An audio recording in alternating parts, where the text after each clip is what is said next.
नमस्कार, मैं अभय दुबे, आपका साइंस एजुकेटर। जैसा कि हमने पिछली कक्षा में अम्ल क्षारों की कुछ क्रियाएं देखी थी, उसी क्लास को हम आगे बढ़ाते हुए आज अम्ल की धात्विक ऑक्साइड के साथ क्रिया देखेंगे। तो ये हमारा टॉपिक नंबर पहला चल रहा था, टॉपिक नंबर फर्स्ट चल रहा था। इसके अंदर हमें क्या देखना है आज? अम्लों की धात्विक ऑक्साइड के साथ क्रिया, धात्विक ऑक्साइड के साथ क्रिया।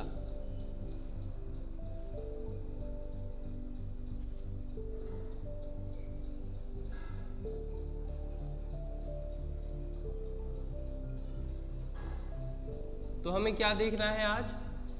अम्लों की धात्विक ऑक्साइड के साथ क्रिया। तो यहाँ से हम लिख लेते हैं, जो इसका समीकरण लिख के देखते हैं। यहाँ से हम अम्ल लिखते हैं पहले नीचे, मतलब समीकरण के रूप में एक बार लिख के देख लेते हैं अपन। तो क्या हो रहा है यहाँ पे? अम्ल की धात्विक ऑक्साइड के साथ क्रिया हो रही है।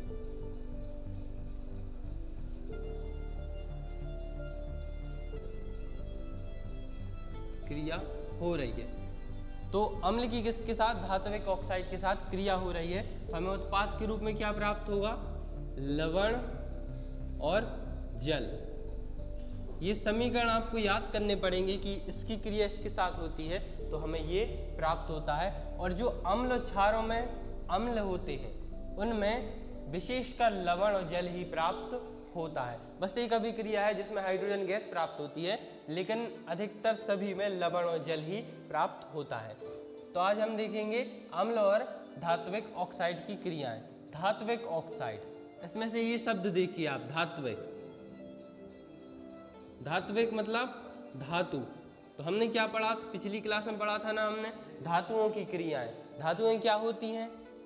जिंक, लोहा, बताया था ना हमने आपको पिछली क्लास में, कॉपर, ये धातुएं कहलाती हैं। तो इनकी क्रियाएं देखनी है। तो हम इनमें से एक धातु को सिलेक्ट कर लेते हैं, चूज कर लेते हैं। इसमें हमने Zn को चूज कर लिया, जिंक को चॉइस कर लिया।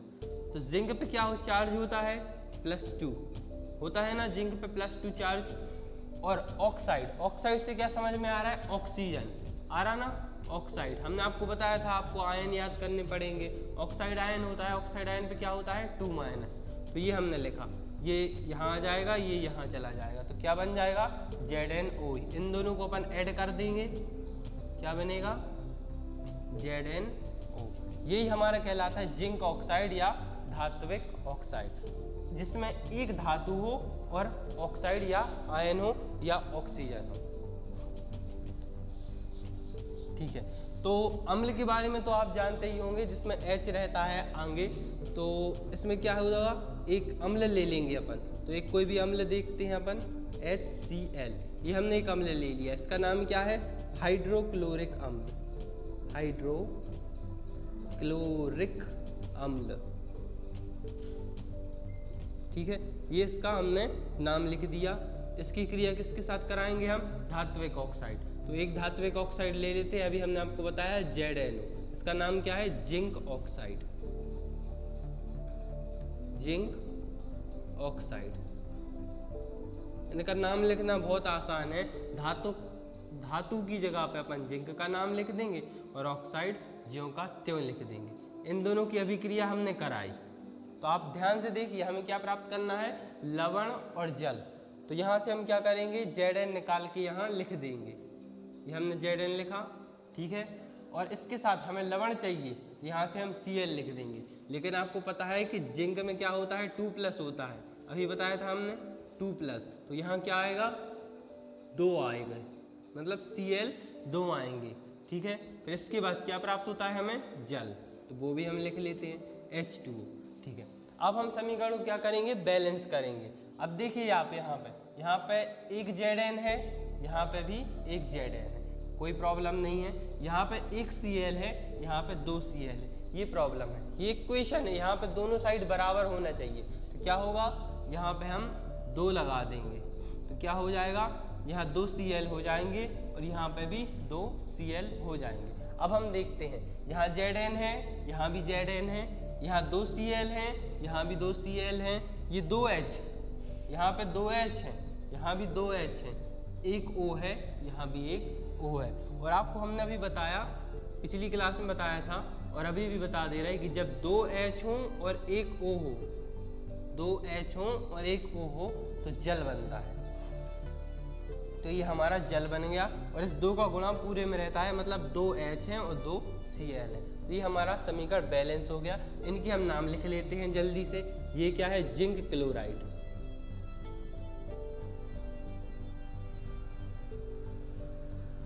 और ये क्या है? जल। जल्दी से आप इनको नोट कर लीजिए। इसके बाद हम आगे की अभिक्रियाएं देखते हैं। इसके बाद हमें अभिक्रिया देखनी है क्षार या क्षारों की अधात्विक ऑक्साइड के साथ क्रिया।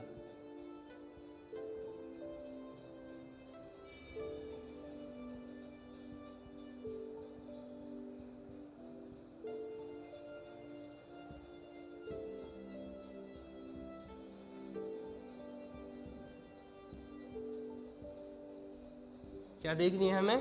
क्षारों की अधात्विक ऑक्साइड के साथ क्रिया। ये हमने क्या देखी थी? अम्लों की धात्विक ऑक्साइड। अब आप देखिए, ये हमने साथ में लिखा ना आपको समझाने के लिए। इसका एक विशेष कारण है, बहुत जरूरी है कि जो यहाँ देखिए आप, यहाँ क्या है? अम्लों की, यहाँ क्या है? क्षारों की, यहाँ क्या है?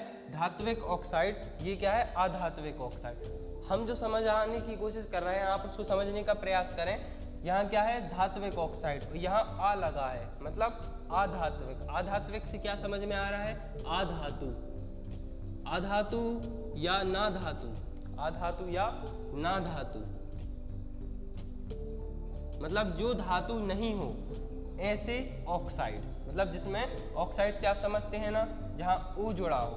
तो अधातु मतलब जहाँ धातु ना हो और ऑक्साइड हो। कोई भी तत्व जो जैसे कार्बन, सिलिकॉन, ये क्या कहलाते हैं? अधातु कहलाती है। धातु नहीं होती हैं, ये क्या कहलाते हैं? अधातु। और इनमें से हम एक तत्व को सिलेक्ट कर लेते हैं, कार्बन को। ठीक है। और हमने अभी आपको बताया ऑक्साइड। ऑक्साइड मतलब इसके साथ O जुड़ जाता है, इस पर क्या चार्ज होता है? +4। क्या होगा? CO2। ये क्या है? एक अधात्विक ऑक्साइड है। ठीक है, आपको अधात्विक ऑक्साइड समझ में आ गया। अब हम इसका इक्वेशन लिख लेते हैं। जैसा ये इक्वेशन लिखा है ना, ऐसे ही इसका लिख लेते हैं। क्या होगा? क्षार प्लस अधात्विक ऑक्साइड।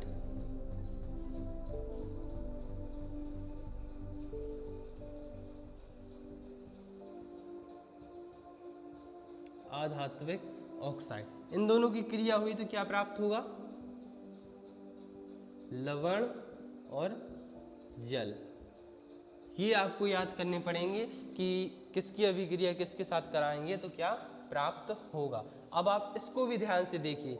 ये क्या लिखा है? अम्ल। ये क्या लिखा है? क्षार। ये अधात्विक ऑक्साइड, ये अधात्विक ऑक्साइड, ये धात्विक ऑक्साइड, और ये सेम है दोनों, है ना। तो अब हम इनकी अभिक्रियाएं देखेंगे। तो कोई भी एक क्षार ले लेते हैं, जैसे NaOH। ठीक है, हमने एक कोई भी क्षार लिया NaOH, ठीक है। और एक अधात्विक ऑक्साइड NaOH नहीं, एक और दूसरा क्षार ले लेते हैं CaOH। ये हमने का होल ट्वाइस, ये हमने एक क्षार ले लिया, इसका नाम क्या है? Calcium hydroxide. कैल्शियम हाइड्रोक्साइड, ये हमने एक क्षार सेलेक्ट कर लिया। इसके बाद हमने एक अधात्विक ऑक्साइड, अधातु कौन है? कार्बन, इसके साथ ऑक्साइड जुड़ा मतलब CO2। इन दोनों की अभिक्रियाएं कराएंगे हम। ये क्या है? Carbon dioxide. इसका हम नाम नहीं लिख रहे हैं, आप लिख लीजिएगा, ठीक है। तो इसकी क्रिया हमने किसके साथ कराई? CO2 के साथ। तो हमें क्या प्राप्त होगा? लवण और जल। तो यहाँ से क्या देखेंगे अपन? ये Ca निकला ना, यहाँ लिख दिया अपन ने, ये Ca। देखिए यहाँ से निकाला हमने, यहाँ लिख दिया, ठीक है। अब ये CO2 लिखा है ना, इसको भी हम ज्यों करते हुए लिख देते हैं CO2, ठीक है। अब देखिए आप, यहाँ क्या बचा है? यहाँ देखिए आप साइड में देख लीजिए, यहाँ क्या बचा है? 2 O बचे हैं और 2 H बचे हैं। ये देखिए होल ट्वाइस है, मतलब 2 O हैं और 2 H हैं। इसमें से एक O हम यहाँ लगा देते हैं, क्या हो जाएगा, CaCO2 था, एक और लगा दिया तो क्या हो गया 3। ये क्या बन गया, कैल्शियम कार्बोनेट। इसका नाम लिख लेते हैं हम, कैल्शियम कार्बोनेट। ठीक है, ये हमारे क्या बन गया, कैल्शियम कार्बोनेट। फिर प्लस लगा देंगे।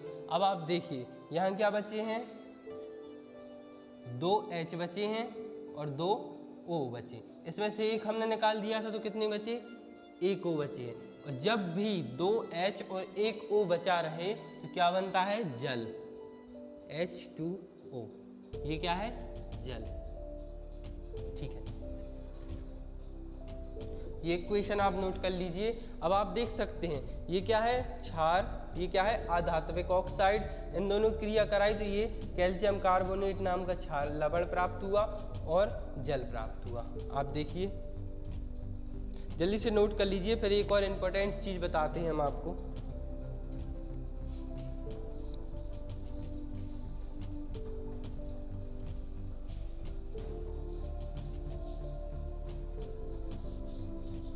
जो भी नोट ना कर पाता हो वो वीडियो को पॉज करके नोट कर सकता है।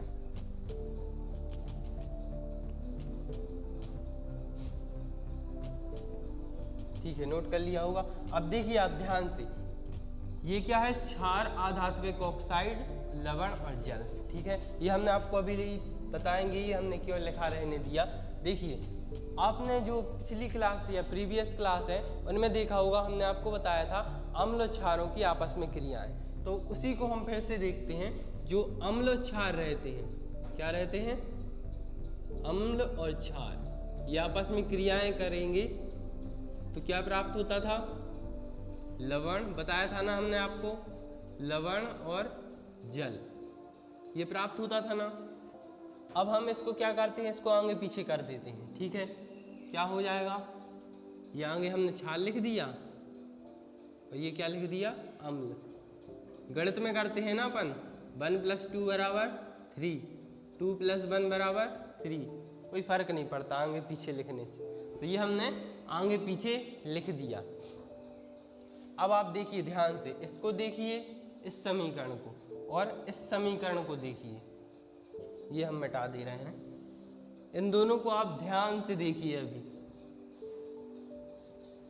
देख रहे हैं ना, ये क्षार लिखा है, ये भी क्षार लिखा है, ये अम्ल लिखा है, अधात्विक ऑक्साइड लिखा है, ये क्या लिखा, लवण लिखा है, और ये जल लिखा है। ठीक है, तो इससे आपको क्या समझ में आ रहा है कि इसकी जगह अगर हम अम्ल लिख देंगे तो ये अम्ल वाली अभिक्रिया बन जाएगी। मतलब क्या होगा, अधात्विक ऑक्साइड बराबर क्या है, अम्ल। यही समझ में आ रहा है ना। इसको इक्वेशन नंबर 1 देंगे, जैसा आप गणित में करते हैं, इक्वेशन नंबर 2, समीकरण 1 व 2 से इति सिद्धम। तो क्या पता चला हमें, आधात्विक ऑक्साइड अम्ल होते हैं। मतलब अम्ल नहीं होते हैं, लेकिन इनको अपन कह सकते हैं कि जो आधात्विक ऑक्साइड होते हैं वो अम्लीय प्रकृति के होते हैं, मतलब उनमें अम्ल जैसे गुण पाए जाते हैं। ठीक है, ये बात आपको समझ में आ गई होगी और आप नोट कर लीजिए इसे, ये बहुत इंपॉर्टेंट क्वेश्चन है, छोटे छोटे क्वेश्चन ये पूछे जाते हैं। इसके बाद हम जो आपके पेज नंबर 29 पे क्वेश्चन है वो देखते हैं। कितने पे हैं, पेज नंबर, बुक में आप खोल लीजिए, बुक में पेज नंबर 29। तो इसके हम क्वेश्चन देखेंगे, सॉरी 24 पे हैं, पेज नंबर 24। क्या क्वेश्चन है, धातुओं के साथ अम्ल की, इसमें से जो हमारा पहला क्वेश्चन था वो हमने आपको पहले ही करा दिया था। अब हमें दूसरा क्वेश्चन देखना है, तो हम कौन सा क्वेश्चन देखेंगे, क्वेश्चन नंबर 2। ठीक है, तो क्वेश्चन नंबर 2 पढ़ लेते हैं। क्या है, धातुओं के साथ अम्ल की अभिक्रिया होने पर सामान्यतः कौन सी गैस निकलती है, एक उदाहरण के द्वारा समझाइए। इस गैस की उपस्थिति की जांच कीजिए। तो हमने आपको बताया था कि जब भी अम्ल की किसके साथ क्रिया हो रही है, धातु के साथ, तो कौन सी गैस निकलती है, हाइड्रोजन गैस। कौन सी गैस निकलती है, हाइड्रोजन गैस निकलती है और साथ में क्या प्राप्त होता है, लवण। तो इन्होंने यही पूछा है कि अम्ल की धातुओं के साथ क्रिया होती है तो कौन सी गैस निकलती है, तो इसका साधारण सा उत्तर है हाइड्रोजन गैस। तो आप लिखेंगे अम्ल की जब धातुओं के साथ क्रिया कराई जाती है तो हाइड्रोजन गैस प्राप्त होती है। इसका एक इक्वेशन देख लेते हैं अपन। कोई भी अम्ल ले लेते हैं, H2SO4 सल्फ्यूरिक अम्ल ले लिया, आप इसका नाम लिख लीजिएगा। धातु कोई भी ले लेते हैं, जैसे Zn, Cu ले लीजिए, कोई भी ले लीजिए Cu। इन दोनों की अभी क्रिया हुई, क्या होगा, ये Cu लिख लेंगे यहाँ पे हम यहाँ से, और ये SO4 इसमें ऐड हो जाएगा, हो गया। ये क्या बन गया, कॉपर सल्फेट। और इसके बाद क्या बचा, 2H बचे, इसको हम यहाँ लिख लेंगे 2H, और ये क्या हो गए, हाइड्रोजन गैस।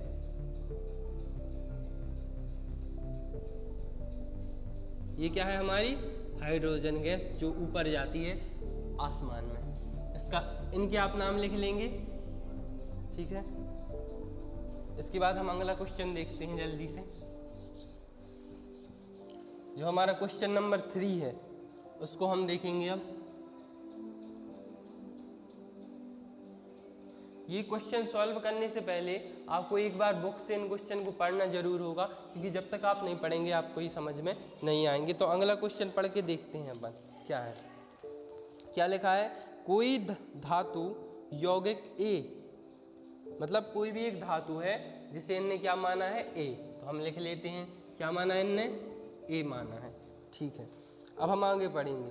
तनु हाइड्रोक्लोरिक अम्ल के साथ अभिक्रिया करता है। तनु हाइड्रोक्लोरिक अम्ल क्या होता है, हमने आपको बताया था हाइड्रोक्लोरिक अम्ल क्या होता है, HCl, यही होता है ना हाइड्रोक्लोरिक अम्ल। इसके साथ क्रिया कर रहा है, ठीक है। अब हम आगे क्वेश्चन पढ़ते हैं। तो बुदबुदाहट उत्पन्न होती है। बुदबुदाहट मतलब बुलबुले टाइप के निकलते हैं और आवाज़ भी आती है। इसमें उत्पन्न गैस जलती हुई मोमबत्ती को बुझा देती है। बुदबुदाहट आ रही। अब देखिए, जब भी पानी रहेगा, कोई भी पानी रहेगा, जैसे किसी डब्बे में पानी भरा है ये, और उसमें अपन हवा डालेंगे तो बुलबुले निकलते हैं ना, छोटे छोटे, बुदबुदाहट होती है ना। तो इसी के द्वारा ये बता रहे हैं कि इससे कोई गैस निकल रही है। क्या निकल रही है, कोई गैस निकल रही है। जब तो पानी में बुदबुदाहट हो रही है ना, गैस निकलती है। उत्पन्न गैस जलती हुई मोमबत्ती को बुझा देती है। अब ये आपको एक समझने वाली बात है कि जो मोमबत्ती या कोई भी चीज़ जलती है तो वो किसके द्वारा जलती है, ऑक्सीजन के द्वारा जलती है। किसके द्वारा जलती है, ऑक्सीजन के द्वारा। ये बहुत गहरा टॉपिक है, ये आपको बाद में समझ में आएगा। कि अभी आप समझ लीजिए कि कोई भी चीज़ जलती है तो किसके द्वारा जलती है, ऑक्सीजन के द्वारा। और ऑक्सीजन के स्थान पे अगर कार्बन डाइऑक्साइड आ जाए तो वो तुरंत बुझ जाती है। क्या हो जाती है, तुरंत बुझ जाती है। इससे हमें पता क्या चलेगा कि जो गैस इसमें से उत्पन्न हो रही है, पहले बुलबुले से पता चला क्या कि गैस है, ठीक है। बुलबुले से क्या पता चला, गैस है। और मोमबत्ती से बुझने से क्या पता चला कि वो CO2 या कार्बन डाइऑक्साइड गैस है। अब हम क्वेश्चन आगे पढ़ेंगे। मतलब क्या प्राप्त हो रही, कार्बन डाइऑक्साइड। तो हम यहाँ लिख लेते हैं CO2। ये कन्फर्म हो गया ना, इससे निकली मतलब गैस है, और इसको बुझा दिया मतलब कार्बन डाइऑक्साइड गैस है, ठीक है। अब हम आगे पढ़ते हैं। यदि उत्पन्न यौगिक में एक से कैल्शियम क्लोराइड है, मतलब उत्पन्न यौगिक में एक कैल्शियम क्लोराइड है, सॉरी, तो यहाँ हम देखेंगे क्या है, कैल्शियम क्लोराइड। कैल्शियम क्लोराइड का सूत्र क्या होता है, CaCl2, ठीक है। ये क्या होगा, कैल्शियम ऑक्साइड, ठीक है। अब हम आगे क्या पढ़ेंगे। तो इस अभिक्रिया के लिए संतुलित रासायनिक समीकरण लिखिए। तो आपका जो चैप्टर 1 है उसमें हमने आपको बहुत विस्तार से जो समीकरण रहते हैं उनको संतुलित करना बताया था। तो हम अब देखते हैं कि इसको संतुलित कैसे किया जा सकता है। पहले तो हम इनके नाम लिख लेते हैं सभी के, फिर इनको संतुलित करते हैं। ये क्या है, हाइड्रोक्लोरिक अम्ल।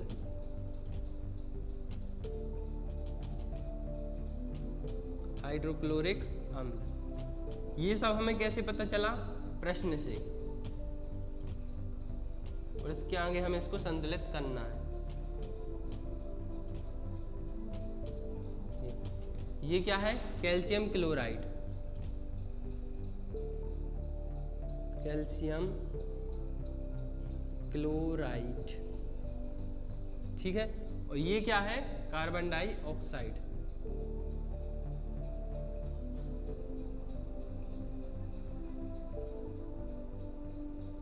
कार्बन डाइऑक्साइड, ठीक है। तो अब देखिए आप, यहाँ H है, यहाँ Cl है, यहाँ Ca है, यहाँ Cl है और CO2 है। अब हमें क्या करना है? दोनों साइड बैलेंस करना है। यहाँ Ca है, मतलब यहाँ Ca होना चाहिए। तो जो ये A है, इसमें एक तत्व कौन सा होगा? Ca होगा। तो हम अभी Ca लिख लेते हैं। क्या होगा? Ca, ठीक है। और इसके अलावा क्या होगा? ये क्या लिखा है? Cl2, मतलब क्लोरीन तो होगा लेकिन 2 होंगे, तो यहाँ हम 2 लगा देते हैं। ये हमने क्या लगा दिया? 2। ये हमने क्या लिखा? Ca, और ये हमने यहाँ 2 लगा दिए क्योंकि हमें क्लोरीन 2 चाहिए। यहाँ 1 था ना, तो हमने 2 लगा दिए क्योंकि यहाँ पे 2 है। ये यहाँ से यहाँ आ गया और ये 2 थे तो हमने यहाँ पे 2 लगा दिए। अब देखिए ये क्या है? CO2, मतलब C भी होना चाहिए। तो ऐसा तत्व इसमें जोड़ देते हैं इसमें C होता है। तो क्या होता है? CO3, ठीक है। इसमें हमने लगा दिया तो इसमें से CO2 निकल जाएगा, लेकिन अब यहाँ क्या बचेगा? एक O बचेगा, बचेगा ना? ये 3 है ना, तो क्या बचेगा? एक O बचेगा। तो एक O का क्या करेंगे? और यहाँ क्या बचेगा? 2 H बचेंगे। हमने बताया ना आपको कि जब भी एक O बचे और 2 H बचे तो क्या बनता है? जल बनता है, H2O, जल, ठीक है। ये क्या है हमारा? कैल्शियम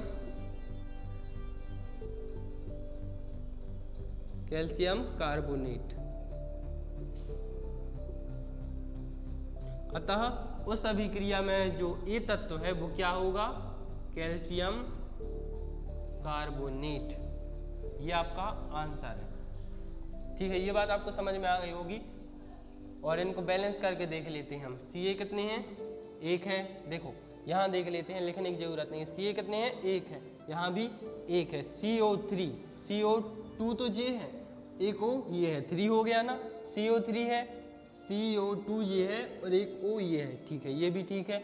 अब यहाँ क्या देखते हैं हम? 2H, 2H कहाँ है अपने? ये है 2H, और 2Cl, 2Cl कहाँ है? ये Cl। सॉल्व हो गया, दैट्स ऑल, ठीक है। तो अब हम अगली क्लास में पढ़ेंगे जो हमारी अभिक्रिया है, टॉपिक नंबर 2 पढ़ना है, ठीक है। नमस्कार, धन्यवाद।